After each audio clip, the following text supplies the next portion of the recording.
Il y a 15 ans, c'est un tout autre événement mondial qui se tenait au Brésil. Le premier forum social mondial, il est né à Porto Alegre et cet événement se déplace cette année à Montréal.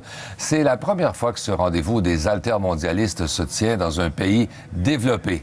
Mais il n'est pas encore acquis que ce sera un succès de participation. Pascal Harrison-Julien.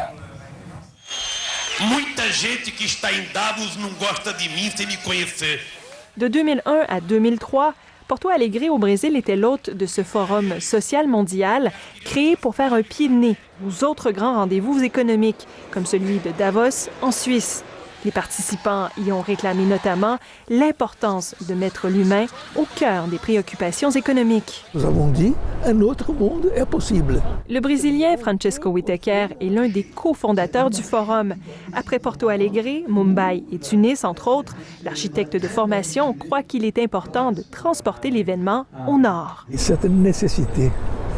Il fallait pas rester au sud. Parce que les problèmes que nous vivons au Sud sont les mêmes problèmes que vous vivez ici. Certaines éditions du Forum social mondial ont attiré plus de 100 000 participants. Montréal, ce ne sera pas tout à fait le cas. 15 000 inscrits.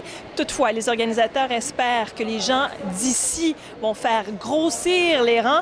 On souhaite toujours atteindre le nombre de 50 000 participants. Moi, je pense que les gens, quand même, sont pas vraiment satisfaits du monde dans lequel on vit. Là, c'est une occasion de sortir de cette apathie pour s'organiser collectivement, pour faire avancer les enjeux qu'on a à cœur. Toutefois, les participants qui devront rester chez eux sont nombreux. Selon les organisateurs du forum, plus de 200 demandes de visa pour l'événement ont été refusées. Le ministère de l'Immigration répond être sans nouvelles du comité et de ses difficultés depuis avril dernier. Organiser un événement au nord est pertinent selon ce participant, mais il faudra tirer des leçons. On a vu qu'il y a un nombre assez inquiétant de visas qui ont été refusés pour nos camarades du Sud. Alors là, ça pose carrément une question de légitimité puisque tout le monde n'a pas accès. Mais d'ici là, place au forum où 1300 activités seront offertes aux participants un peu partout au centre-ville de Montréal. Ici Pascal Harrison-Julien, Radio-Canada, Montréal.